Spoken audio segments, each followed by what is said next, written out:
so I have one more very practical question.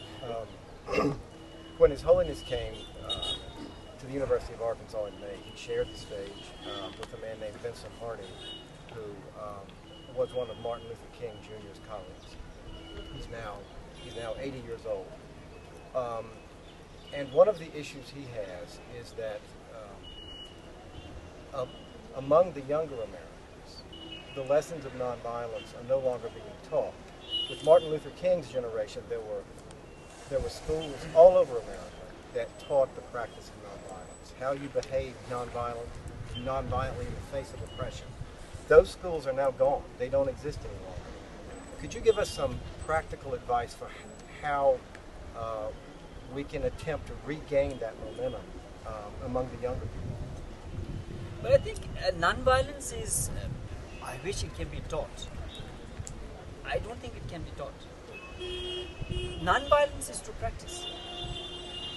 And to practice nonviolence, you need not go against a government or fight something big, something like occupation of a country or something. No. Nonviolence is something that we can practice at home in our own personal lives.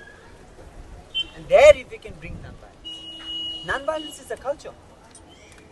It's not a method. And therefore some people think that the American practice of nonviolence was what is called the strategic nonviolence. Professor Jim Sharp talks about it. If it is only a strategy, then it has no value. The moment your goal is achieved, the strategy is left. That's it. So nonviolence is no value. Nonviolence is not a tool. Nonviolence is not a tool to gain something. You get it.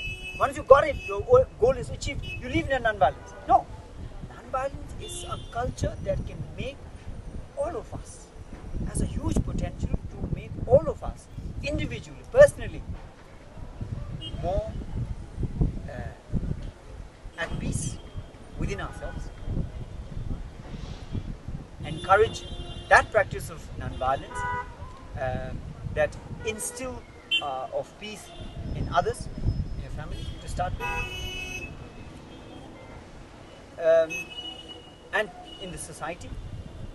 And when it comes in your personal principles of practice of life, then one day when there are these causes, if you're working for environment, women's rights, children's rights, against some disease, some injustice, some prejudices, of course you can practice that. The practice will naturally come with you.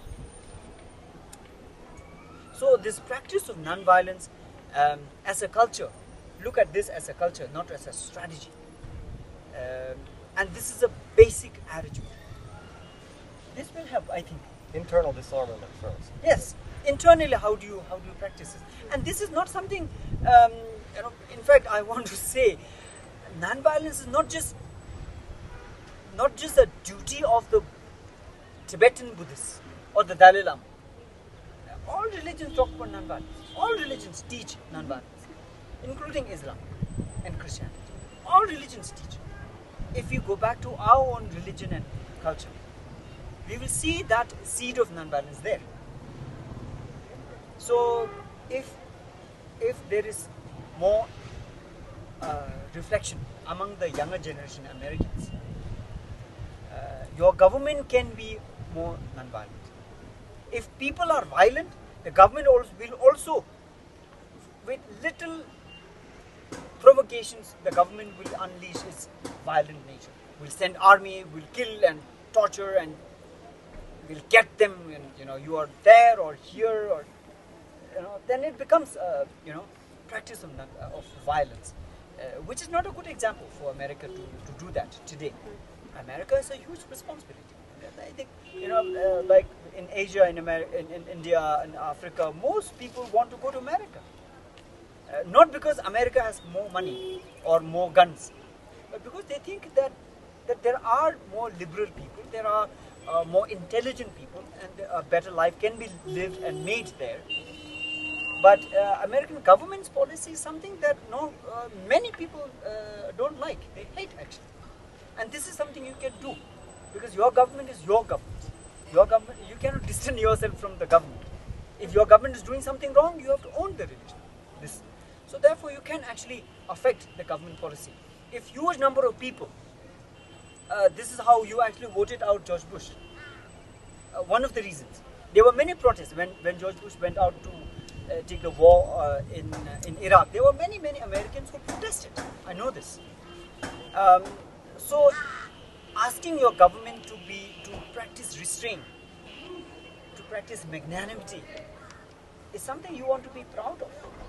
And therefore all of us have a direct say in your government and how your people are working, and most importantly to yourself, how you individually live or try to live a little more non-violent life every day.